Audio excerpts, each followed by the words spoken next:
दोस्तों, देश में ऑपरेशन सिंदूर होता है आतंकवादियों को सबक सिखाने के लिए।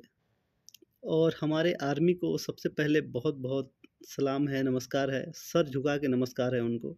क्योंकि हमारी जो आर्मी है वो हम सबको बचा के रखी है। वहाँ खड़े हैं इसलिए हम आज यहाँ ज़िंदा हैं और हम वीडियो बना पा रहे हैं, बात कर रहे हैं। और जो भी ऑपरेशन सिंदूर हुआ, आतंकवादियों को थोड़ा बहुत सबक सिखाया गया। अब उसके बाद से मोदी जी का एक फ़ोटो आता है जिसमें वो आर्मी का ड्रेस पहने हुए होते हैं। चलिए भाई, ये भी है, लेकिन ये जो ड्रेस पहनने का अधिकार सिर्फ राष्ट्रपति को है, आपको नहीं है। और दूसरी पॉइंट की हम बात करें कि अब घर घर जाकर सिंदूर पहुंचाएगी बीजेपी के जो विधायक होंगे, सांसद होंगे, सबके घर जाएंगे और सिंदूर पहुंचाएंगे। इस ऑपरेशन सिंदूर के रिलेटेड ये माना जा रहा है। तो जो घर घर जाके सिंदूर पहुंचाएंगे, तो मेरा ये कहना है कि क्यों ना जो भारत के प्रधानमंत्री हैं उनके घर से ही स्टार्ट किया जाए। अगर भारत के प्रधानमंत्री हैं, वो अपने वाइफ से कितने दिनों से, सालों से दूर हैं, तो क्यों ना पहला जो सिंदूर पहुंचाया जा रहा है प्रधानमंत्री अपने वाइफ को दें, उसके बाद से घर घर पहुंचाया जाए। अच्छी बात है।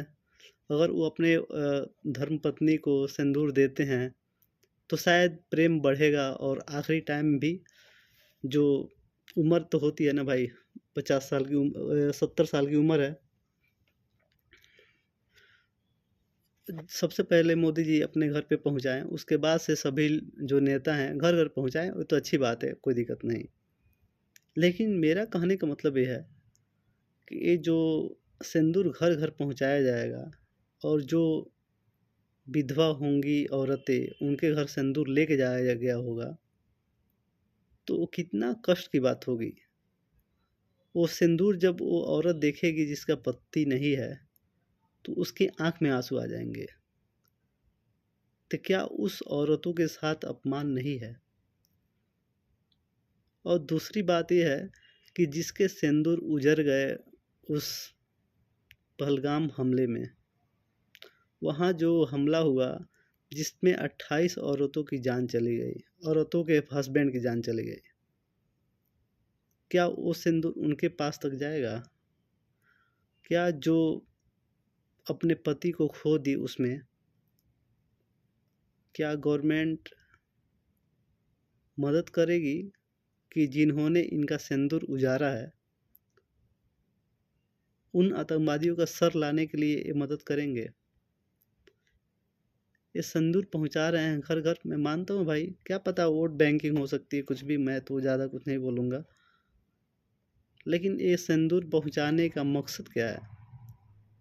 और रही बात, जो आप सिंदूर पहुँचाएंगे घर घर, उस डिबिया पे किसका फ़ोटो रहेगा? हमारे देश के आर्मी का फ़ोटो रहेगा कि जो शहीद हो गए, और या फिर जो वहाँ 28 लोग उन आतंकवादियों द्वारा मारे गए, उनका फ़ोटो रहेगा कि मोदी जी का फ़ोटो रहेगा? क्योंकि आज तक राशन बाँटा गया उसमें मोदी जी का फ़ोटो था, कोई भी बड़ा चीज़ देखा गया उसमें मोदी जी का फ़ोटो था। तो मेरा तो मानना यही है कि शायद जो सिंदूर का डिबिया पहुँचेगा उसमें भी मोदी जी का ही फ़ोटो होगा।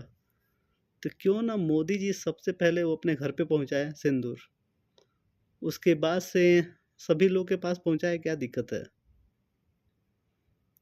और जो लोग वहाँ घूमने गए थे पहलगाम में, 28 लोग अपनी जान गँवा दिए, क्या उन लोगों को नौकरियाँ देगी सरकार? क्योंकि कहीं न कहीं वहाँ सुरक्षा की कमी थी, जिसके वजह से ये प्रॉब्लम हो गया। तो मैं गवर्नमेंट से तो भाई यही कहूँगा, सिंदूर आप पहुँचा रहे हैं, पहुँचाइए, लेकिन जिनकी वहाँ जान चली गई, कम से कम उनके घर वाले को सरकारी नौकरी तो दीजिए, ताकि उनके बाल बच्चों की अच्छे से पढ़ाई-लिखाई सब चीज़ हो सके। तो ठीक है, सिंदूर पहुँचाइए, राशन पहुँचाइए, सब चीज़ कीजिए। 2 करोड़ नौकरी भी दे दीजिए अगर देने का मन है, या अगर जुमला है तो कोई दिक्कत ही नहीं।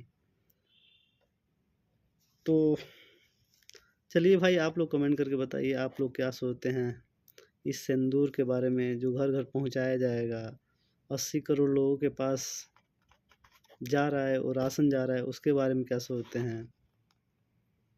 सुरक्षा के बारे में क्या सोचते हैं, नौकरी के बारे में क्या सोचते हैं, हमारे मोदी जी के बारे में क्या सोचते हैं, कमेंट करके बताइए।